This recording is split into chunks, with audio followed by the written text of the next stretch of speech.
from breakout room to breakout room. We had people who were guiding. We just never wanted anyone to feel lost. Yeah. We wanted everyone to feel seen and supported and heard. Hello there. My name is Monica Berne, and welcome to today's episode of the Easy EdTech podcast. It is 2024, and whether you're joining for the first time, 100th time, or for the 200th time, I am so glad you're here. I have lots of exciting things in store for you this year. Each episode of the Easy EdTech podcast is designed to give you ideas you can try yourself, share with a colleague, or bookmark for later in the school year. Get ready for stories from my time in the classroom, the work I do now with schools and districts, and my travels to different EdTech events, as well as practical ideas and inspiring stories from new guests each month. If we mention something you'd like to check out, you'll find the link to it in the show notes.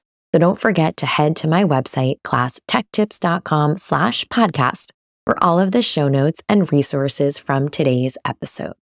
This episode is sponsored by my AI resources. Head to classtechtips.com/AI to access my free ebook with ChatGPT prompts, information on my AI and education membership, details about my quick reference guide, and links to every blog post I've written and podcast episode I've recorded about artificial intelligence. For everything AI, head to classtechtips.com/AI. This week's episode is titled How to Host a Successful Conference for Educators with Dr. Jennifer Berne and Sean Stanton. I had the pleasure of speaking at the NSU Teachers of Tomorrow conference in January, and it was such a well-organized event. So I knew that I had to invite onto the podcast Dr. Berne and Sean so they could talk a bit about what it takes to organize an event like this and give a behind-the-scenes look at organizing a conference like this one. They have lots of gems and practical advice to share for anyone interested in running an event themselves or just curious about what it takes. And you'll hear as we talk today about their experiences at Nova Southeastern University. That's where the Teachers of Tomorrow conference took place a few weeks before we recorded this episode. So let's dive in to the conversation together. I know you're going to appreciate all their tips and insight. So welcome to the podcast today. I'm so excited to chat with you both about how to host a successful conference for educators. But before we jump in, would love for you both to share a little bit about your role in education. What does your day-to-day look like? Sure. So I am a current senior at Nova Southeast University. My name is Sean Stanton. I am the founder of the Teachers of Tomorrow conference. And obviously, being a senior, I'm going to be graduating in May and transitioning to a full-time role within the Fischler Academy, which is our prestigious teaching program here at the university. Fantastic. Yeah, and hi there. I'm Dr. Jennifer Berne, and I'm an assistant professor at Nova Southeastern in their College of Education in the Fischler Academy. And my day-to-day looks like teaching a bunch of really terrific students like Sean, and I love them. I love my students. I love this university, and I love the diversity of it. And that's kind of why we focused on, the theme of the conference with equity. That's actually one of the main reasons, because that's one of our core values. So, yeah. Well, I had such a wonderful time at your event. I spoke at your event in January. And would love for listeners to hear about your why for starting this event. What goals were you hoping to accomplish when you first came up with the idea to host a conference for educators? Sure. Yeah. So as a student in the program, particularly in the education program at the university, we were a fairly new program in terms of, we were only 5 years old, and we hadn't really had an opportunity or an event for students to come together in a professional way to learn from other people in their fields, but also as a chance to kind of have community members come and share knowledge, about just their career, their personal life, the work-life balance, different pathways that there can be as an educator. because sometimes it's a black and white. A lot of people think it's like a black and white, you only can be a teacher. And we obviously come to learn that there's so many other different things that you can do. And then Dr. Berne, I don't know if you want to touch on kind of the other aspects as well. Yeah, sure. Well, so Sean started this last year, and last year it was much smaller on scale. We had 3 speakers, and it was pretty locally sourced, but it was still pretty impactful. And we found that we had, we approached Future Educators of America schools, local high school educators, and we found a pretty direct correlation between students who attended to the students who actually wanted to come and be part of the program. So I think, as Sean said, I think first and foremost, it was to create professional opportunities for Fischler students. But I think we also wanted to make those inroads into the community for educators, local educators in districts, but also with our future educators, who are high school students. And then once we and then this year we decided, let's go big, and Sean said, I want to take this to the next level. And when you say that to me, I'm like, let's do it. So, I attend conferences, and I know Monica, we've met before, and there's just some really terrific national and international level speakers. And so I think we wanted to kind of bring that to South Florida. We wanted to, of course, center on the focusing on that topic of equity and education and technology. We were hoping that we would have pathways to certifications, very hands-on, experiential, practical learning that our current students could take into future classrooms, but also that local educators could, implement in their classrooms too. But I think the other aspect was just wider exposure to our Fischler College of Education and the Fischler Academy. We're pretty proud of it. And so we love our pedagogy. So we wanted to bring more awareness to that. So I think those were our main goals.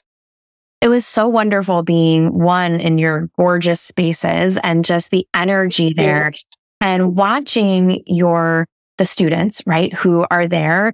And I'm sure, Sean, you could speak to this experience too, just really showing up and being part of the event and having educators who are practicing in a classroom environment sitting right next to them in the same room, right, taking in that information, and everyone thinking about what it would look like for them to take the content that they are learning from a workshop session and bring it back to their student teaching, to their classroom practice, to someone they're coaching or mentoring.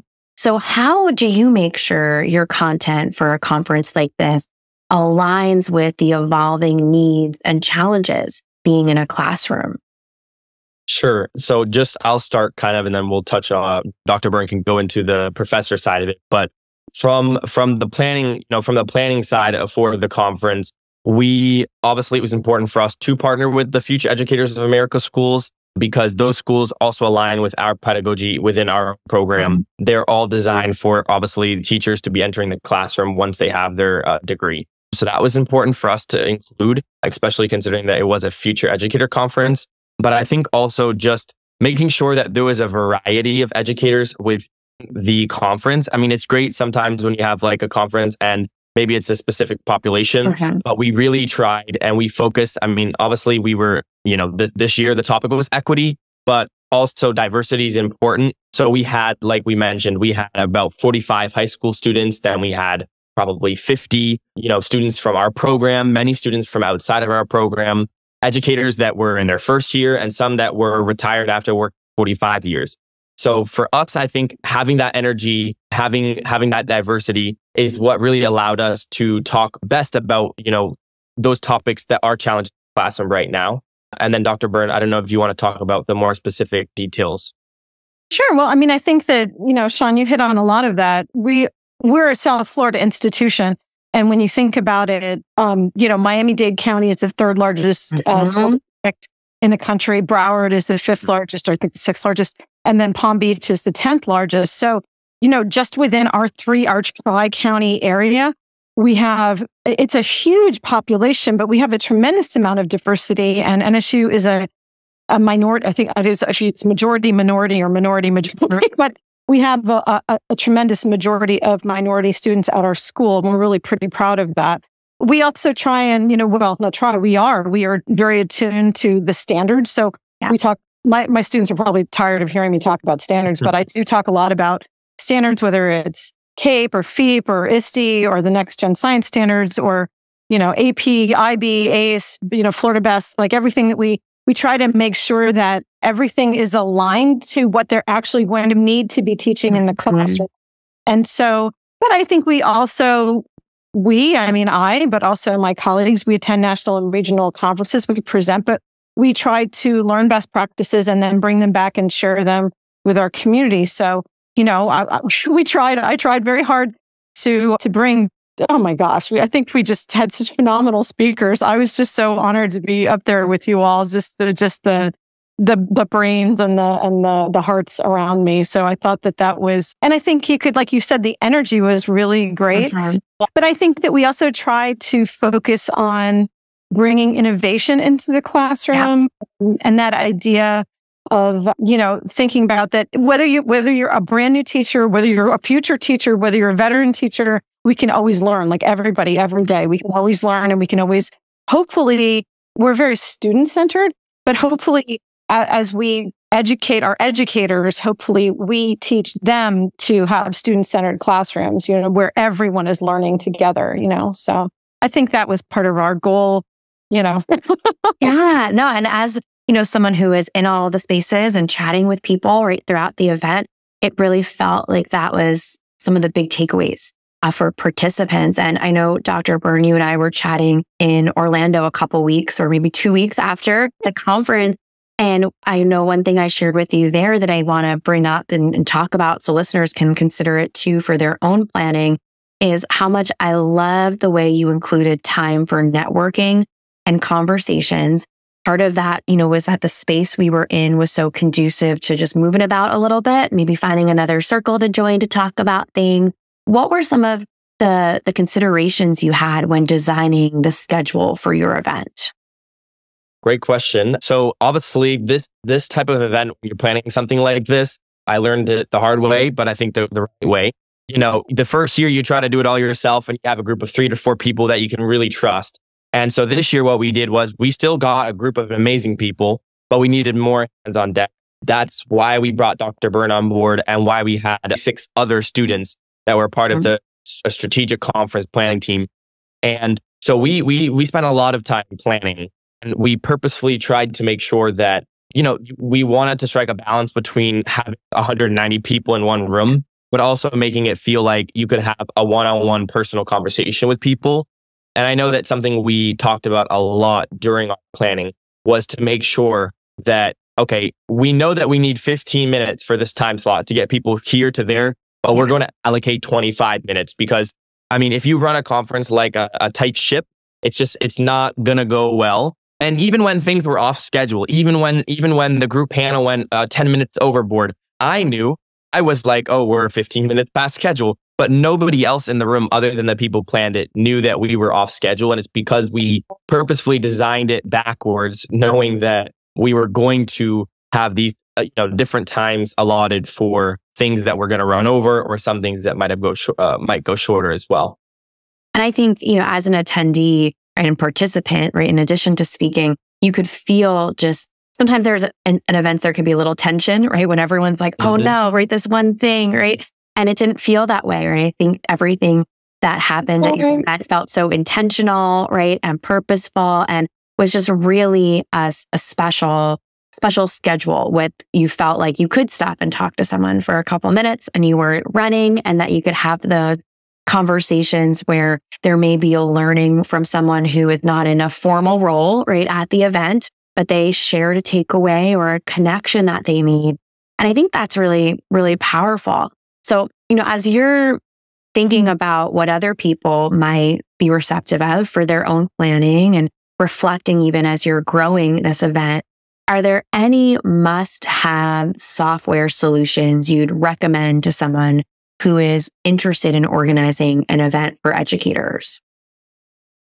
Well, we used, a lot of our tech, we started with Canva, I'll be honest. We did our graphics, our pitch deck, and we have links to our pitch deck and, those sorts of things. But so we did our graphics, our flyers and everything on Canva. And honestly, next year it's going to be a lot easier because Canva AI. And I mean, you could do like Adobe Firefly too. I think you could do some really fantastic graphics on that. But we did. And then we just had a lot of hyperlink docs and we made sure that everybody had access to the planning documents. I mean, that was super important. We used to, you could do, forms, whether it was Google or Microsoft. We did a lot of that for registration and things like that. Our amazing librarians, God love our amazing librarians. They did LibGuides and they had landing pages, through the school.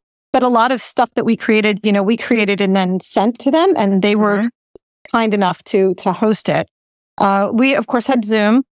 So we had some of those options. And we tried in our planning to make sure that, so for every single breakout room, we had students who were both present in the classroom, plus we had people behind the scenes who were on the Zoom monitoring. So we tried to make sure. And then even like going from breakout room to breakout room, we had people who were guiding. We just never wanted anyone to feel lost. Yeah. We wanted everyone to feel seen and supported and heard.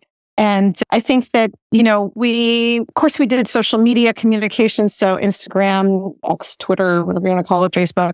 But we did email blasts. We did flyers and posters for communication. So, communications to the districts. There was a lot of that sort of thing going on.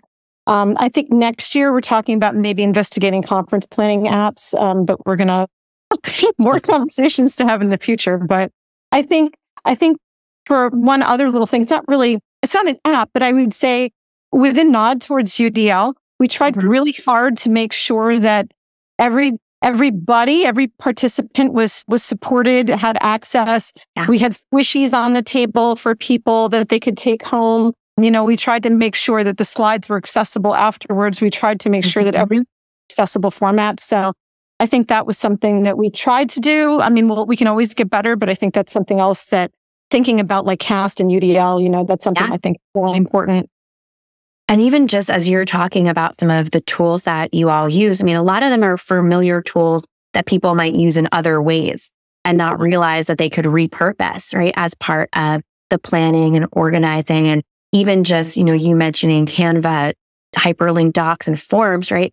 For someone who might feel intimidated to get started with an event, just knowing, and I'm sure you all feel this way, like you now have a library of content you can pull from for next year, right? Like you're putting in maybe that work up front, but now you have essentially templates and you have all the things kind of ready to go. Of course, you're going to tweak and make changes, right? But I think that's just a great thing for someone who might feel like, oh no, like I have to start from scratch from all these things. Like I just love that you called out some tools that might already be in someone's tool belt, right? As they're thinking through, right, this whole process. And so, for someone who's listening today, who might consider running an event, big or small or mid-sized or however they would describe it, right, in their district or region, what is a piece of advice you'd give them? Maybe that, helps give them that little push to jump in and get started.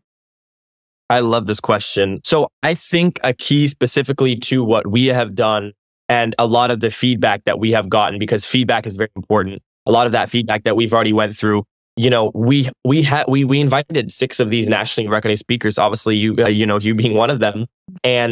But to have the event as sort of, everybody there is passionate. You know that we had that mix, that diversity of people. That was something on the feedback form that was very, very good feedback. And that was that we kind of made it sort of like that feeling of a VIP event in the sense that you could go and talk to somebody. It wasn't a room full of 10,000 people where you're just moving on to the next. So I would urge people, who are planning to create an event in their, whether it is in their district or their school even, start small. I mean, there has to be a growth from one year to another.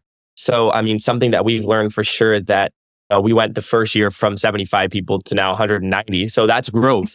But we're having the conversations. It's like, we don't have a problem with capping it at 250 people and being satisfied with that. Yeah. And I think that that's important because you want to be able to develop those one-on-one connections. I mean, many of our students got offered internships, things that are more valuable than having more people in the room. Right. And then, obviously, like I mentioned before, it's kind of a part of our pedagogy within the Fischler College, but building with the end in mind. So like you said, is we thought, okay, what are these participants going to think when they're transitioning from the room? What would help them transition? What would the speakers like when they're in their room? Making sure that we tried, and of course we have things to work on for next year, but making sure, that each room had, somebody there dedicated to yeah, exactly, adapters or somebody there to help with any needs in the room. You can't just hope everything goes right. So those were just a few things. And then Dr. Berne, I don't know if you wanted to add anything. Sure. I think that beginning with a really clear vision, we from the very beginning we started to think, okay, what are our goals? What's our vision for this? And then I think creating that buy-in, as Sean mentioned, we knew that something like this was going to take a lot of people and a lot of participation. So we had the pre-professional committee, and I'm really like 30 students who were completely dedicated. But I think that the other thing is that once you have that vision and you have that buy-in, I think that the structure, so we had committees and subcommittees, we had team leaders, we had regular monthly meetings, and then as we got closer, we had weekly meetings. But we also, once we said, okay, you're in charge of this, and I'm going to give credit to Sean to this and to the students themselves. This was the student-run organization. We let them do it. And we guided and we held, we had benchmarks that had to be met, that we had timelines, deadlines. But, we created a pretty clear pitch deck, I think, so that we could communicate that same vision to our department, to our college, to donors, to sponsors. We had to have a pretty clear and consistent message and brand that we could communicate in order to make sure that this was actually going to happen. Because, funding is something, like you have to plan for the funding. And that was something else that took a lot of time and attention that we were able to ultimately achieve. So, and then I think one last thing is that when it's over, and I think this was a hallmark of the conference itself, we really believe in reflection and that feedback loop. So is going back, and we went back with the pre-professional committee. We all sat down and, we said, okay, now that we've done this, we're thinking about next year, but also saying thank you. We said thank you to a lot of people. It took a lot of people to make it a success. And we did not do it ourselves. This was definitely a group effort. So, I think those were sort of like the frameworks that we stuck to. We tried to. Well, even just that idea of, having the plan, knowing what you want to do, but then setting those benchmarks to say like, we really need to be here by this date, or like by this date, we must have this happen, right? And being able to say that, right? Of course, things might change or be a little flexible, right? But this idea that you have a vision for like when those check-ins are and what you hope to accomplish by a certain time. And I love, of course, and I think that especially for a conference for educators run by educators, right? We all know the importance of reflection and taking that time and carving it out and putting that meeting on the calendar after the event to say, let's unpack all of this, right? And say what we're going to take into consideration for next year. And that leads me to my next question for you all, which is, right, what are your plans for 2025? What has been like percolating over the past 6 weeks or so? Like, what are you thinking forward for next year? Sure. So I know that, like we had mentioned a few times, that feedback is very, very important. So feedback that we've gotten from some speakers, from participants, but as well as also our sponsors for the conference. Obviously, it was a one-day type conference, especially for people that are traveling. We are definitely considering making it a 2-day event, just so that it can be, one day is more focused, on getting to know people, networking, but also, maybe sort of a pre-conference. And then that second day is really the nitty-gritty workshops and that type of thing. So we are exploring that option for next year. And then something, again, that I just think is important to stress is that we are happy with the 200 to 250 participants. You have to know your space and you have to know your limitations. And I think that's important. We got offered to do it in the Case Arena, which can hold 5,000 people. And it's just not the same feeling. Yeah. So we are pretty much sticking to the 200 to 250 people, range for people. We like the personal feel. And then I don't know if you want to mention more about that certification path for next year, Dr. Berne. Yeah, because we wanted, so with our pre-professional committee and with our Fischler students, we're actually going to have separate opportunities during the year so that they can get certified. But we were considering having like a day before or a day after doing a full day certification so that, people have options. They don't have to attend every single thing, but maybe have a day certification. People can sign up for that. And then the other thing is that we were looking at doing professional development certifications for the district teachers so that they can actually, get, and that takes planning too. There were a lot of things that I think as we were going through, we went, that's a good idea. We should have done that earlier. But I'm going to say we had the foresight not to necessarily try and cram it in. We said that's a next year thing. And we're going to put that on the plan for next year. And that's exactly what we're going to do. We're going to put it on the plan, on the plan for next year. And so the other thing is we're talking about maybe like a mixer or something to give more time where it's casual and just fun. Because sometimes conferences, golly, I mean, we've gone to conferences. You're racing from one. Oh my gosh, right. It's a blur. And, it's like ships passing in the night. You literally see friends. You take a quick selfie. Hey, we're here together. And then you're off to the next thing. And I think that, again, some of the best feedback and the most frequent feedback we got was that the quality happened in the spaces in between. The quality happened here. Students could go up and talk to a national level speaker. Local educators could talk to each other. Everyone could learn from each other in those spaces. Even at the end where we stopped and paused and, and said, what did you learn? Like, what were the things you learned? Frankly, one of my happiest moments was looking at the faces of our speakers while our students and our participants were saying what they learned and what they enjoyed. Because I thought, as someone who has been a speaker, you don't get that opportunity to hear what people got out of it. So I think we're trying to find that balance between kind of taking the next step up, but also being very mindful of keeping the things that made it a successful conference in the first place, trying to make it personal and meaningful. So yeah, I think that's kind of what we're hoping for next year. I love that. I love that combination of just leaning into the values, right? Your original why, even like we started off today, of wanting things to be intentional in terms of the numbers and how people can connect with each other, but then also honoring like those wish list items that you might have had in the past that now you're set up really for success to do, right? As these years go on in the conference. So I just so appreciate both of your time today, unpacking this, providing some context and tips for educators. Where can people connect with you? Where can they learn more about your work? Sure. So you can go to my LinkedIn, which is just Sean Stanton, or you can also email me. I have a work email at Nova. Also, if you want to learn more about the program behind the machine, the program behind the conference, there will be a website link as well for the Fischler Academy here at Nova. And again, we have two different teaching programs within the state of Florida, one in Tampa Bay and one in the Fort Lauderdale Davie campus, which aims to place K through 12 educators within the state of Florida, but also within the country. And more importantly, quality, passionate, energized educators in the classroom. So. Yeah. And if you, I'm going to say something very similar, which is that, my email is very simple, jberne@nova.edu.